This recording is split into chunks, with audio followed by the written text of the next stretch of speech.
ഇപ്പം നിങ്ങൾ ഈ ഒരു വീഡിയോ കാണുമ്പോഴത്തേന് ജയസൂര്യയുടെ അടുത്തേക്ക് ഒരു ആരാധകൻ വരുന്നുണ്ട്, വന്നിട്ട് ഫോട്ടോ എടുക്കാൻ ശ്രമിക്കുന്നുണ്ട്. ആ ഒരു സമയത്ത് ആ ഒരു ആരാധകനെ ഒഴിവാക്കിയിട്ട് ജയസൂര്യ മുമ്പോട്ട് പോകുന്നതാണ് കാണാൻ പറ്റുന്നത്. ആ ഒരു വീഡിയോ ആണ് ഇപ്പോൾ സോഷ്യൽ മീഡിയയിൽ ഫുള്ള് വൈറലായിക്കൊണ്ടിരിക്കുന്നത്. എന്തുകൊണ്ട് ഒരു ആരാധകൻ വന്ന് ഫോട്ടോ എടുക്കാൻ നേരത്തെ പോലും ഇങ്ങനെ ഫോട്ടോ എടുക്കാൻ അനുവദിക്കുന്നില്ല എന്നുള്ളൊരു കാര്യം പറഞ്ഞ് കുറേയധികം പേര് നെഗറ്റീവായിട്ടുള്ള കമൻറ്റ്സ് ജയസൂര്യക്കെതിരെ ഇടുന്നുണ്ടായിരുന്നു. പക്ഷേ സംഭവം എന്തെന്ന് പറഞ്ഞാൽ ജയസൂര്യ ആക്ടറായിട്ടുള്ള നവാസിൻ്റെ മരണത്തിൽ പങ്കെടുത്തതിന് ശേഷം തിരിച്ചു വരുന്ന സമയത്താണ് ഇതേ കണക്കൊരു ആരാധകൻ വന്ന് ഫോട്ടോ എടുക്കാൻ ശ്രമിക്കുന്നത്.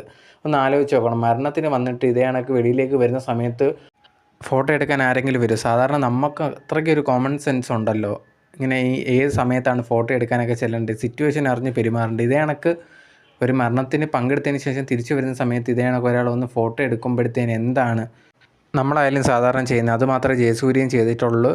ഇത് കുറേയധികം പേര് തെറ്റായിട്ടുള്ള രീതിയിൽ വ്യാഖ്യാനിച്ചുണ്ടെങ്കിൽ സോഷ്യൽ മീഡിയയിലൊക്കെ വരുന്നുണ്ട്. പക്ഷേ യഥാർത്ഥത്തിൽ സംഭവിച്ചത് ഇതാണ്.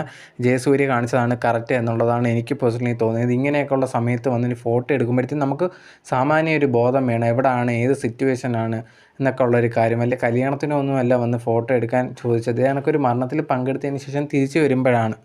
അതൊരിക്കലും ശരിയല്ല എന്നുള്ളൊരു കാര്യമാണ് എനിക്ക് പേഴ്സണലി തോന്നിയത്. നിങ്ങളുടെ അഭിപ്രായം എന്താണെന്നുള്ളത് മറക്കാതെ കമൻറ്റ് ബോക്സിൽ കമൻറ്റായിട്ട് രേഖപ്പെടുത്തുക.